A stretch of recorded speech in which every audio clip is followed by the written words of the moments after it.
Welcome back to Fjook. Welcome back to Conversation with Fjook. This video was supposed to be out last month, but I ran into technical issues because I'm when I was recording, the recording program muted the people I was recording with. Anyways, I am back with my good friends from Angel Citadel, Joanne and Josh, Howdy, guys. and today we are talking about Hope's Horizon. Welcome, heroes and villains, to Fjook Enterprises YouTube channel. Take a moment, relax, stop your bickering, and just enjoy the show. So, if my memory is correct, you guys told me that Hope's Horizon is a copper best selling module on Drive Through RPG. Is that correct? And what does that mean? It is now. So Drive Through RPG assigns medals, like Olympic medals or whatever, and you have to sell to, actually, I guess it's technically 51 to get copper status, and they go all the way up to platinum or something like that if you sold 10,000 copies or something like that. It's a huge number, but there's levels all the way in between, and we just hit copper not too long ago, so that's kind of cool for us, considering we didn't think anybody'd actually buy. So, how did you come up with the idea of Hope's Horizon? Joanna and I have been together, and by doing things, I mean gaming and running games and playing games and such for a long time now, almost 10 years.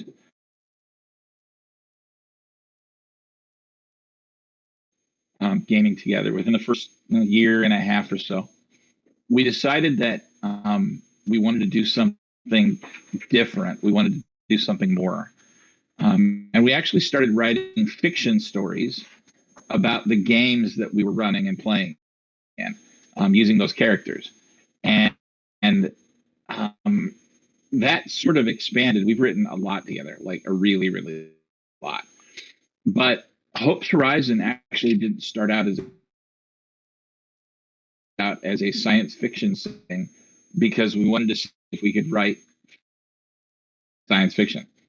Um, so it was first a short story, series of short stories, and then we decided, okay, we're forming Angel Citadel. We're writing about games, and Mighty Cook Games we were doing a lot of their stuff, and they had this Cypher creator license. We were like, well, okay, what if we created a setting in the Cypher system that was Science One? Um, and this was just before they released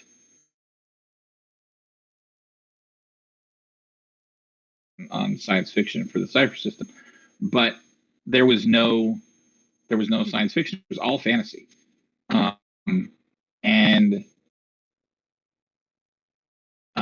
so we put together this setting to both a show that it could be done, and b um, to put this idea that we had for this universe and these species and these planets and their stories out there, um, for people to write their own stories with, and play their own games with.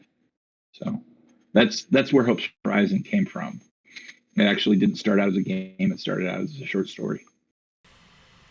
I don't know if I've asked this in other interviews or not, but how does the Cypher creator license compare to other similar things that other c- games have?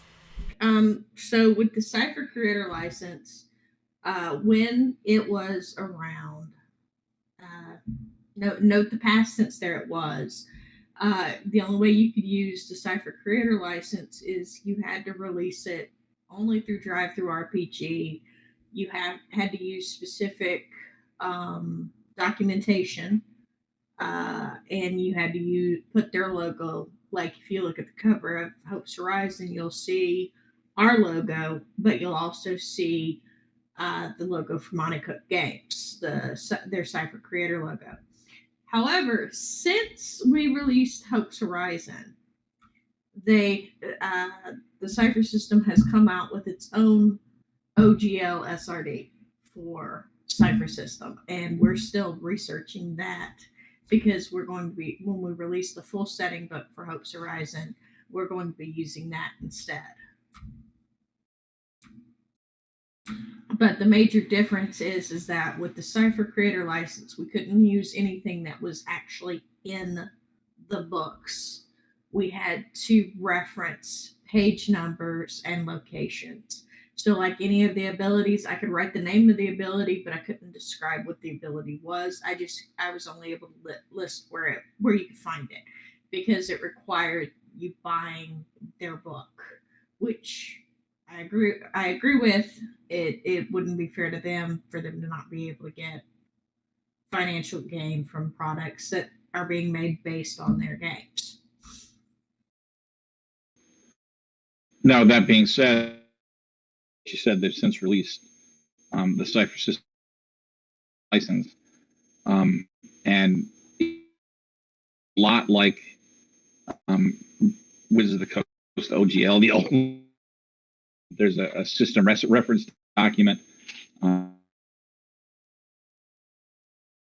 meant word for word, as long as you give them credit, and say, this is where you got that from.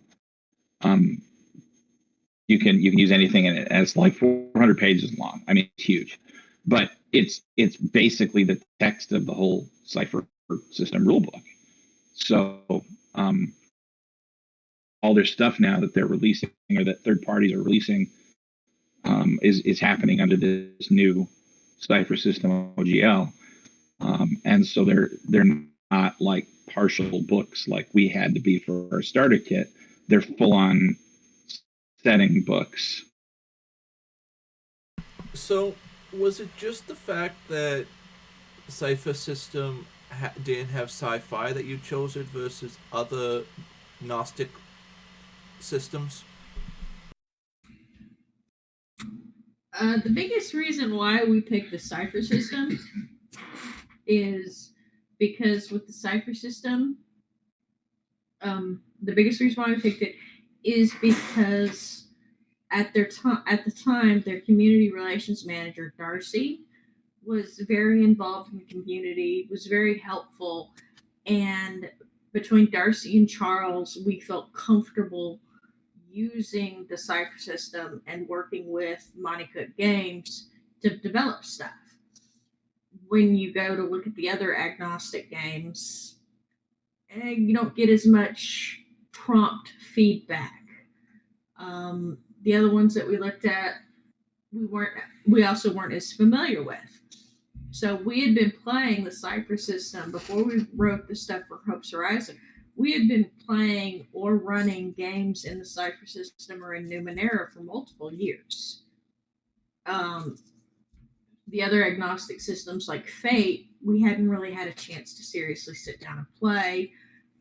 Though we did discuss releasing Hope's Horizon with Fate, it was a matter of figuring out the aspects and whatnot. And plus, as being a major part of the Cypher Unlimited community at the time, and I'm still a golden one on that server, it was easier to get feedback.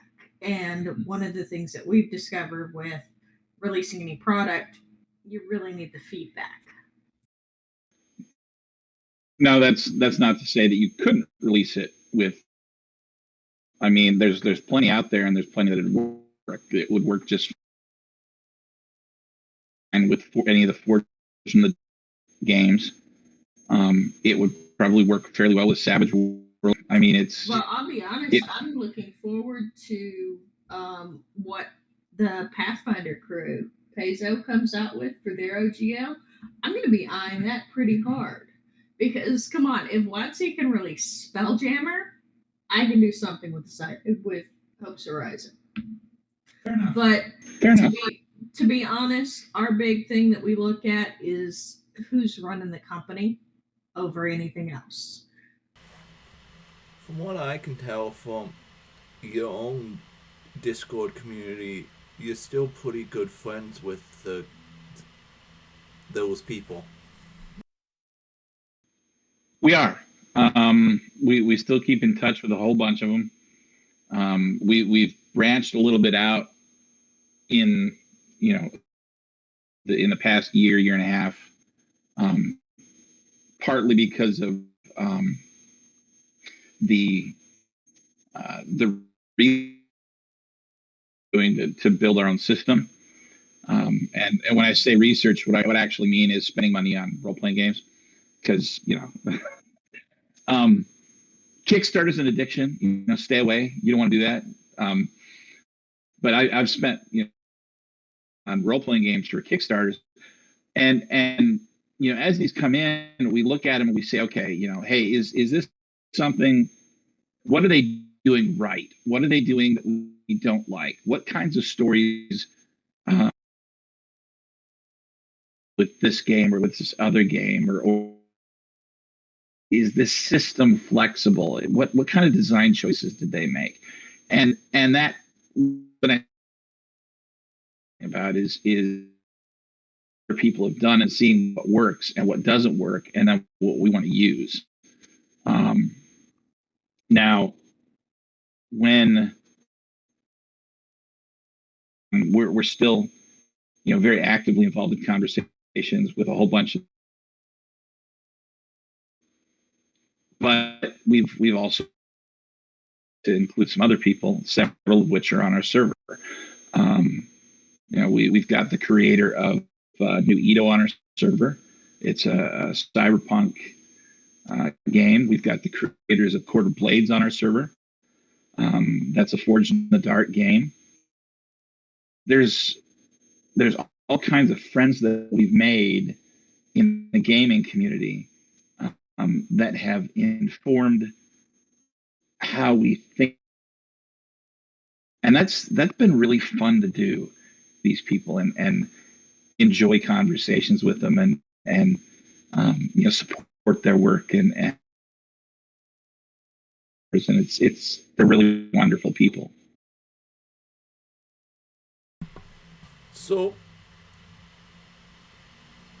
have you guys run Hopes Horizon, or have you got feedback from people for Hopes Horizon, and how did it go? Yes, I ran it. I ran it for 3 groups. It went fairly well. I got feedback from all of them. They really liked the setting. Obviously, the system is already well in place, and they enjoyed getting to experiment, creating, and tiering up the characters, because that was the big thing I was concerned about was making sure that the gameplay was balanced enough.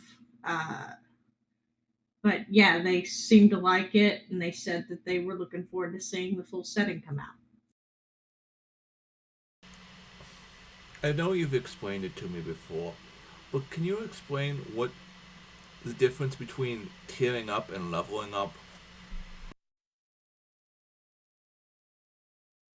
So when it comes to leveling up, I'm going to use Dungeons and Dragons for example. When you level up, you get a set series of abilities that are chosen by your class, and that's it, right?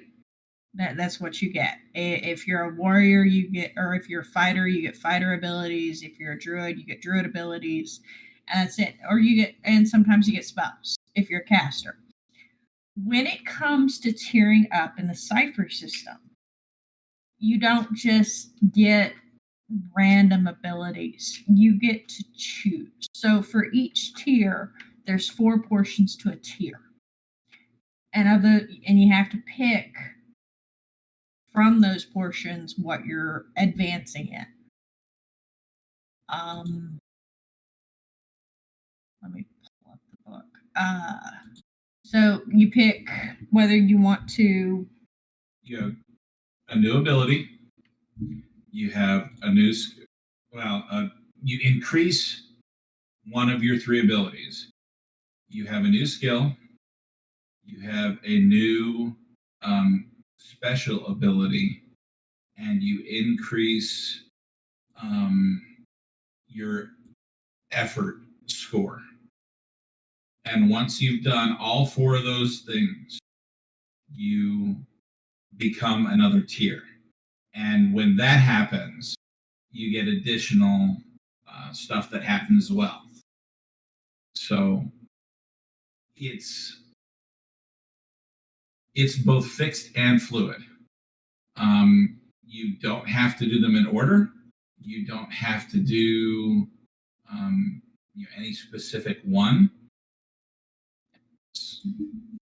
But in addition to that, when you actually go from like tier 1 to 2, you pick additional abilities, and you do so from a list. So, there's 8, 10, 12, 15 different things you can choose from. Or you can choose one from a lower tier. So double that, triple that, whatever. The flexibility in how you customize your character in Cypher is much, much greater than a traditional level-based game system. And then on top of that, so the way you do it, the way you buy it in Dungeons and Dragons, it's a set amount of experience. You have to get this much experience to level up. In Cypher system, you have to use experience, but you don't have to just use experience to level up. You can use your experience to buy contacts, game knowledge. You can use it to buy abilities that you want that don't really level your character, but it's stuff that you want, like a skill. So is the only place currently to find the Hope Horizon on DriveThruRPG? Yes. Yeah, at the moment, that's the only place it'll ever be. Yep. Is that where the full setting's going to be, is DriveThruRPG as well?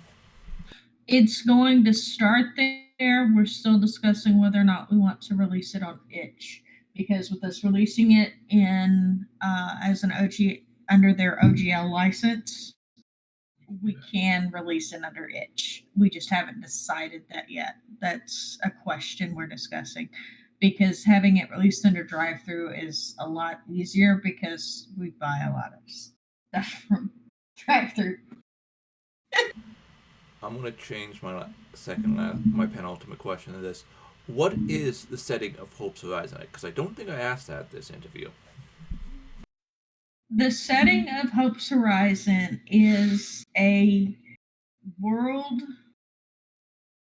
galaxy of post Earth destruction. So basically, we took Firefly and splashed in some aliens, because aliens, oh snap. And we threw in some of the, what's the word I'm looking for? Some of the NASA guesstimates of what life on other planets would be like.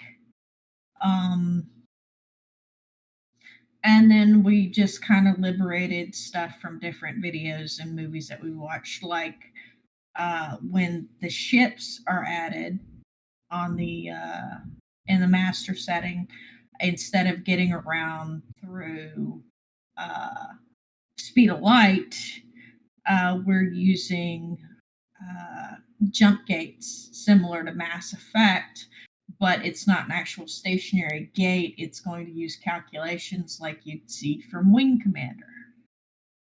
Because one of the big things that we encountered when we were doing research for Hope's Horizon was the lack of stuff for people to do in space. Other than, okay, you've got this one dude that's a pilot, great, okay, he's flying a ship, great, okay, but when it comes to actually doing combat in space, it's a little it's like vehicle combat. It's not exactly awesome. So we wanted to incorporate some extra stuff that they could do, like the calculations and getting easements and help assisting.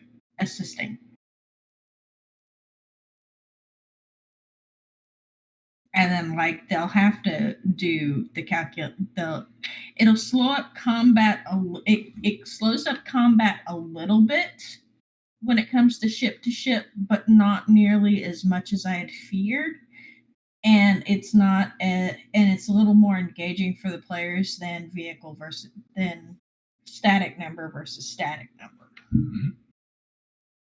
It lets I feel that it's going to let the players affect the story a bit more if they're actually in control of what happens.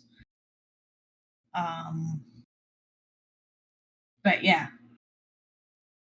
And as far as the setting goes, it's space. So it's space, and Joanne mentioned that it's post-Earth destruction. It's also post-Earth reconstruction. We've re-terraformed Earth.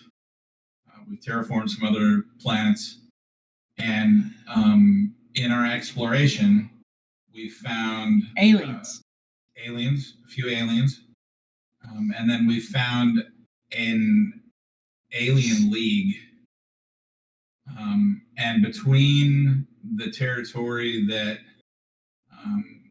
Earth's military and diplomatic corps claim and this alien league is kind of a no man's land. And there's pirates and some lawlessness and some independent worlds. And so the characters get thrown into this kind of a hodgepodge of different cultures and different beliefs and different goals. And there's some rivalries there. There's some bad blood in the past. And some people have forgiven and others haven't. And, it just all comes into a mix, into a melting pot. And humans are trying to survive. But you're not just playing humans either.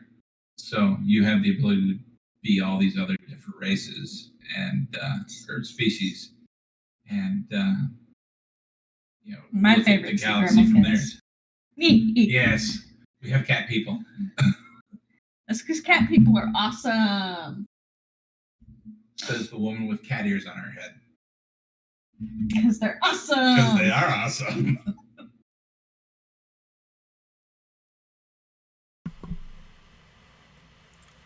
Is there anyone or anything you would like to shout out at this time as we end the interview?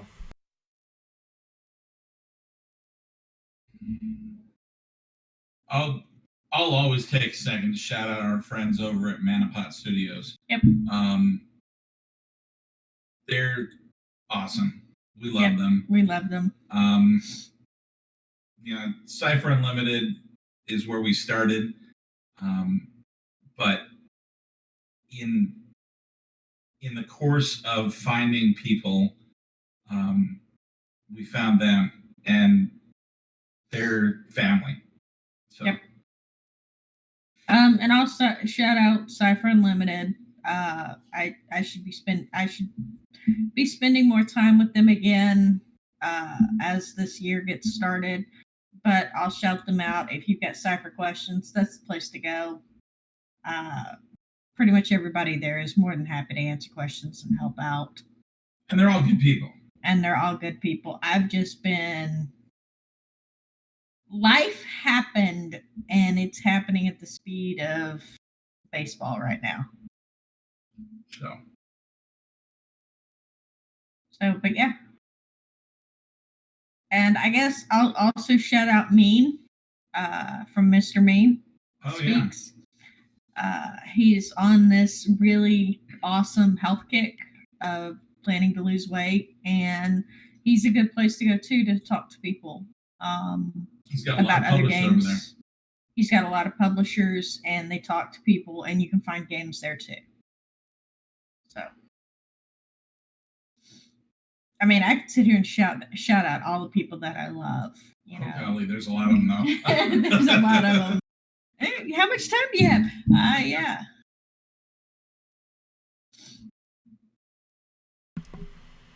I don't think I've ever explained this to the people watching the videos, but the links to the people that I interview are top, then there's shoutouts, then there's my links in the description of these interview videos. So go check out Angel Citadel, the people I highly support, and the friends of mine, and I agree with their shoutouts. So go check out their shoutouts. Yeah. We try to hang out with awesome people because they make us awesome.